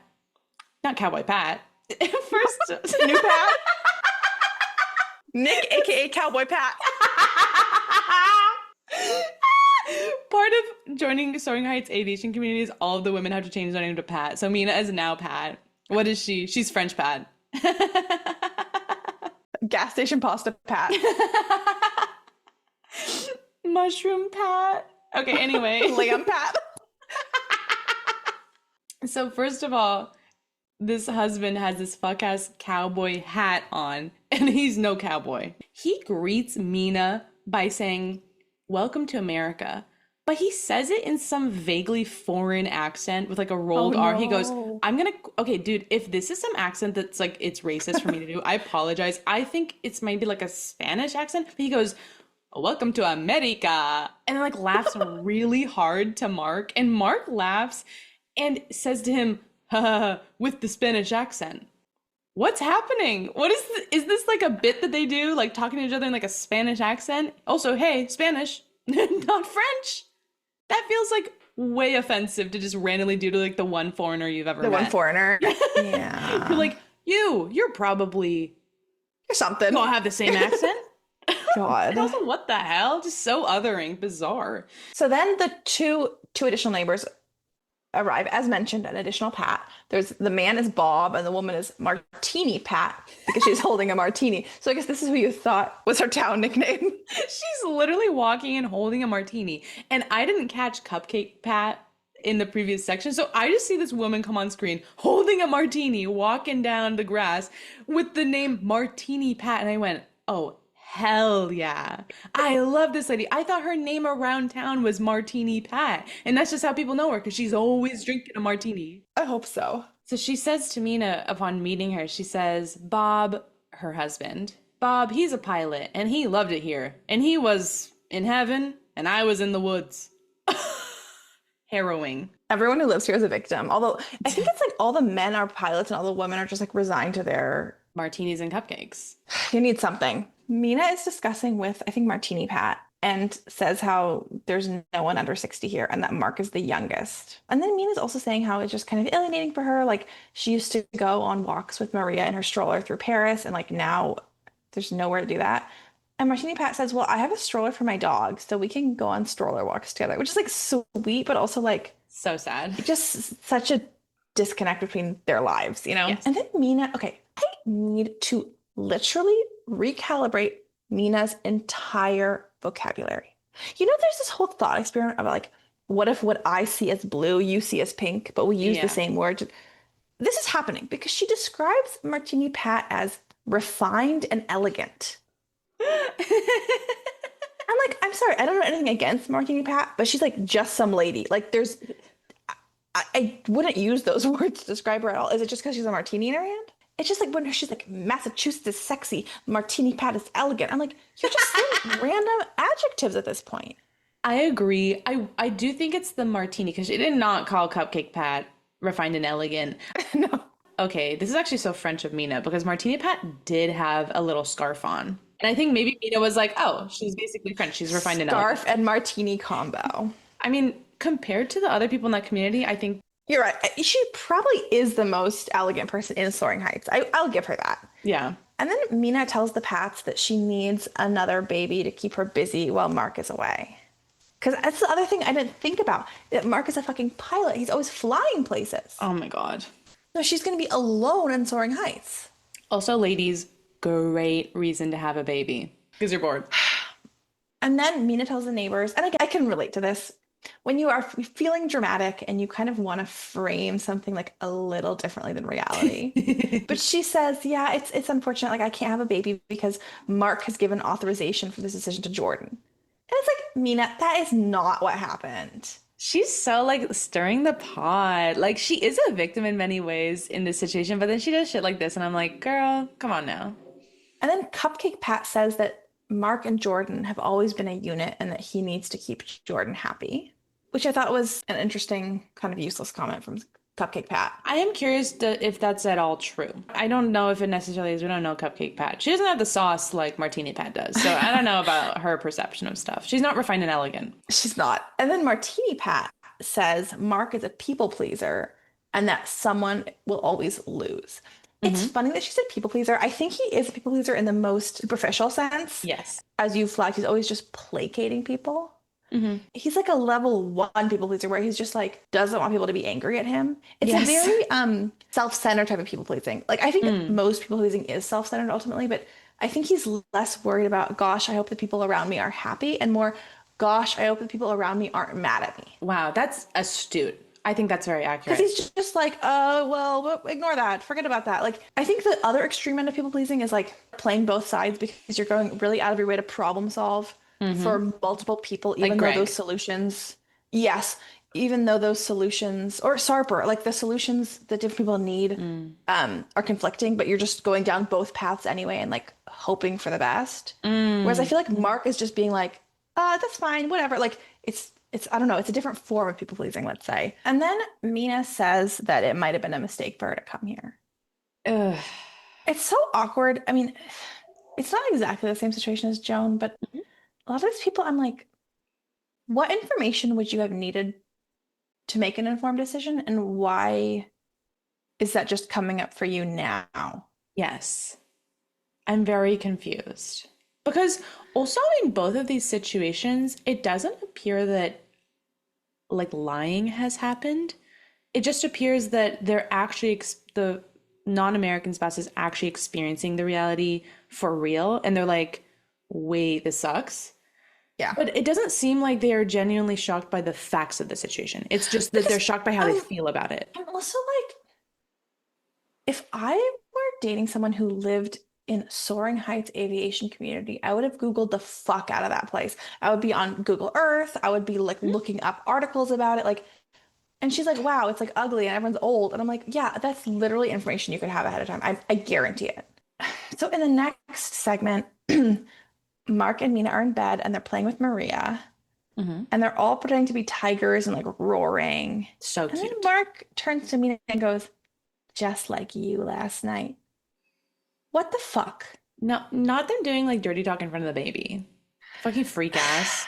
Stop. So gross.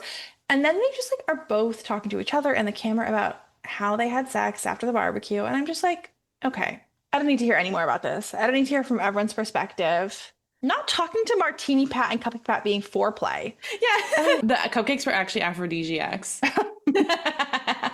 Specifically, Mark says to the camera in the interview, like the two of them are in there. He says to the camera they had some good sex last night.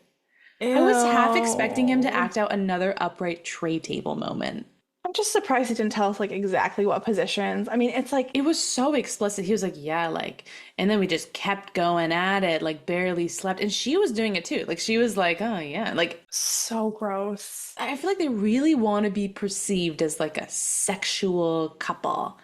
And I don't think anyone wants to perceive them that It's way, not even if working it's for true. me. No. And hey, if you guys actually feel that way with each other, good. I'm glad there's something good in this relationship, but I don't need to be a part of this sex game. And then Mark decides to show them the beauty of what New Hampshire has to offer. So he takes them on this hike. I don't want to be too like rude about The whatever, ugliest hike ever. like just dead trees. It was like that time of winter where it's not even like, oh, cute ice and like snow on everything. It was just like dead foliage. It looked like where you find a dead body. It was not nice. I guarantee that this was the closest body of water to them. And he just like drove 2 minutes. What are the odds that on this ugly hike he was like, did this remind you of Paris? So Mark is worried about Mina and Jordan and wants a resolution so that there is no drama at the wedding. And he says he won't get married until they get along. So he's going to set up a meeting for the two of them. Essentially, Mark here is saying that she should get to know Jordan and essentially squash the beef. And in an interview privately, Mina says that it's not her responsibility. It's up to Mark to talk to his daughter himself. What do you think about this? I don't know which one I agree with. Like, I don't know. Is it on him completely, or is it also because Mina, you're also adding flame to the fire? Like, you are being very defensive and very resistant to the idea of getting to know Jordan. So I don't know what's right. Actually, a good question. I mean, I will say nobody in the situation has the tools to have this conversation effectively. Like, Yes. Mark being there or not will not make it better. Yeah.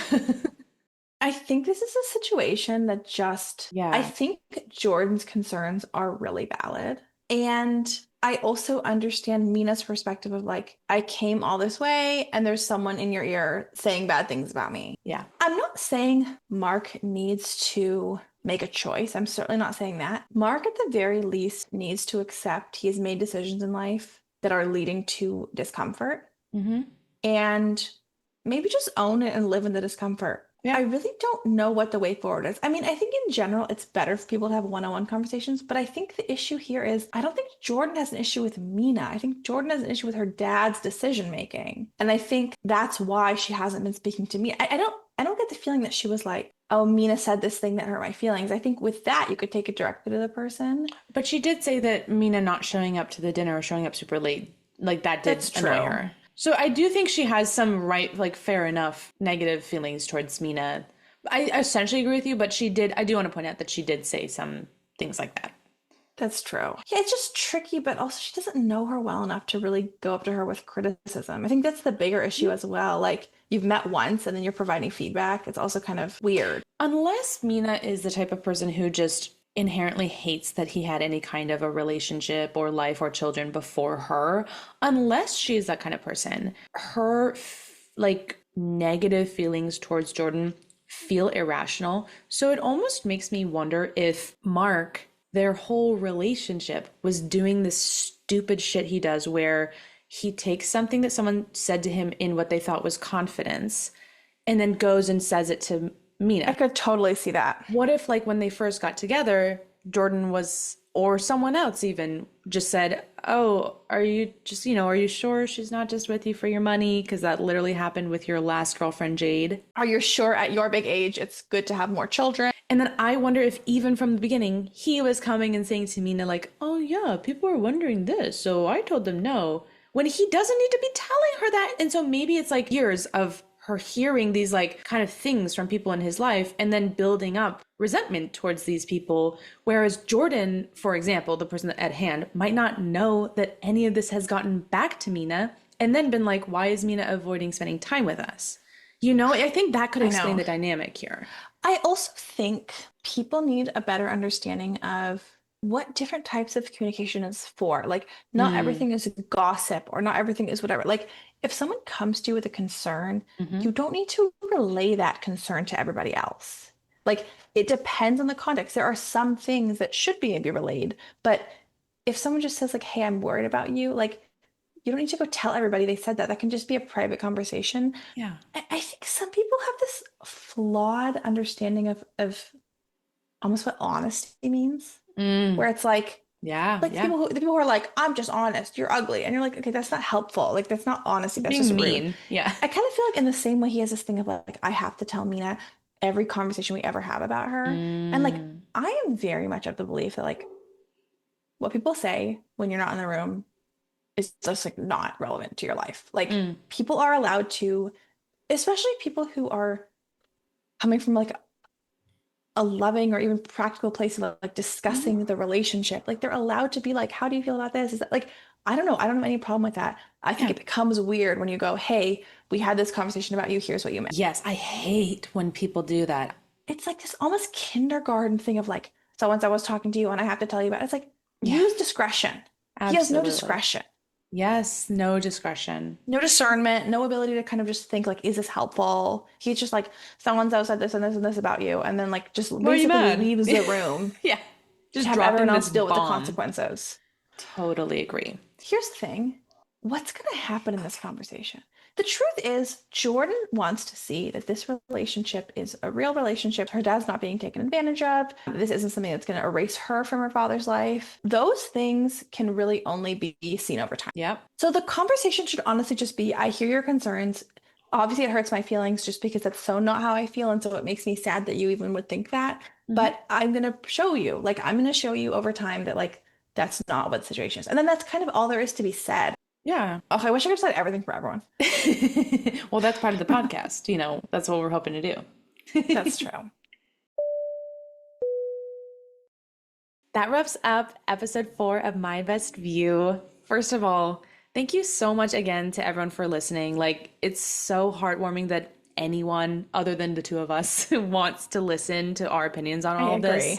It's so cool. And even like we got at least one review from someone whose name neither of us recognizes, which is so fucking cool. The idea that potentially this is just a total stranger is amazing. Thrilling. And if you guys would please give us a follow, a like, a review, we would really, really appreciate it. It helps us reach more people and just continue to do this and have so much fun doing it with everyone. Also, we have social media. So on Instagram, we are My Best View Pod. On TikTok, we are My Best View Podcast. We're available on Apple Podcasts, Spotify, YouTube, and practically every other, even obscure podcast platform you can think of.